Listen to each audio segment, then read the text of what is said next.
jadi seperti kayak kita melakukan sesuatu yang baru sama sekali nih, misalkan ada suatu interface application misalkan, dan ketika kita pakai tuh kayaknya tuh nyaman sekali kita pakainya gitu loh, walaupun tidak ada guidance sama sekali, tidak ada petunjuk, tidak ada apapun, pas dibuka, oh enak banget ya, simple banget ya. Nah, itu benar-benar user interface, user experience. Jadi user experience tuh nggak hanya melihat dari bagusnya sebuah tampilan apps, sebuah tampilan website atau sebuah tampilan produk, tapi lebih ke arah ini efektif nggak dipakainya, efisien nggak dipakai oleh user, gitu kan? User dapat informasinya gampang apa enggak gitu, atau wah websitenya bagus, aplikasinya bagus, tapi ini gue mau pencet apa ya? Nyarinya gimana ya? User experience ya kayak kata Zia tadi itu mencakup banyak hal banget. Jadi di kelas basic ini sebenarnya apa ya, pengen nyari jodoh. Pengen nyari core dari si UX itu sendiri. Maksudnya kan karena basic dia pasti core kan. Jadi nyari si paling dasarnya itu apa sebelum sampai ke apa perpanjangannya. Sebelumnya pernah belajar coding tapi nggak tahu tentang interaksi gitu, jadi kenapa nggak ditulisin buat belajar tentang interaksi? Karena UI UX designer itu masih dikit, jadi karena masih dikit peluangnya gede dan kebetulan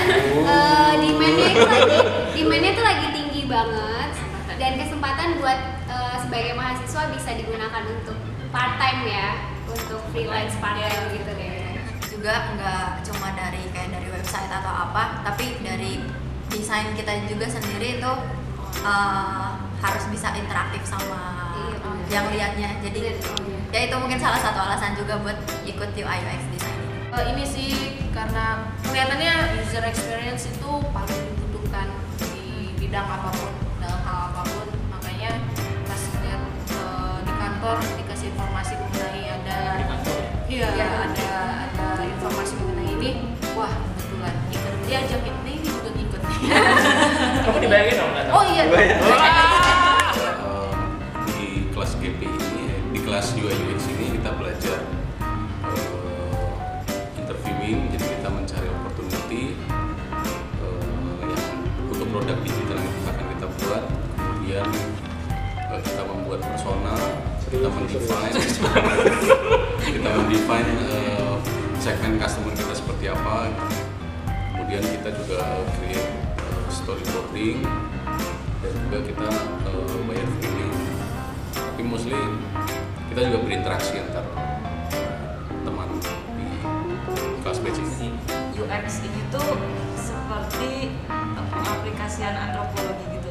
Jadi kalau dari latar belakang saya sebagai sini, saya sempat belajar tentang antropologi sini, dan di sini adalah bentuk pengaplikasian yang paling nyata gitu dibandingkan harus terjun langsung ke masyarakat pedalaman atau apa, tapi ini bentuk paling keseharian yang paling dekat dan teraplikasi, dan menurut saya apa ya, buat saya jadi nyambung langsung gitu, jadi menarik sih.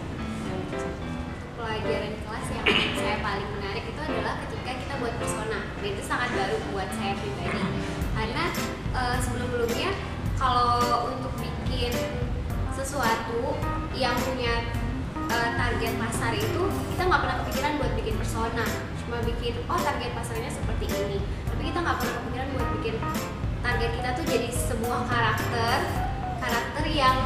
seseorang yang benar-benar bisa kita engage sama dia. Nah di situ saya merasa dan saya baru sadar kalau bikin suatu karakter untuk produk kita itu sangat penting dan sangat bermanfaat.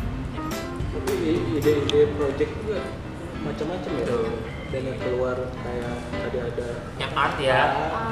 Ada Media, Ada website juga. Sesuatu yang baru gitu ya. banyak yang kita dapat baru gitu. Ternyata satu web itu yang kita sehari-hari cuma Iya. sekali lihat, ternyata wireframe itu buset mesti ada. Sekarang kita lebih respect ya, jadi lebih respect sama yang buat website. Lebih respect kan, ternyata nggak segampang itu. Cuma naruh tombol doang. Batal.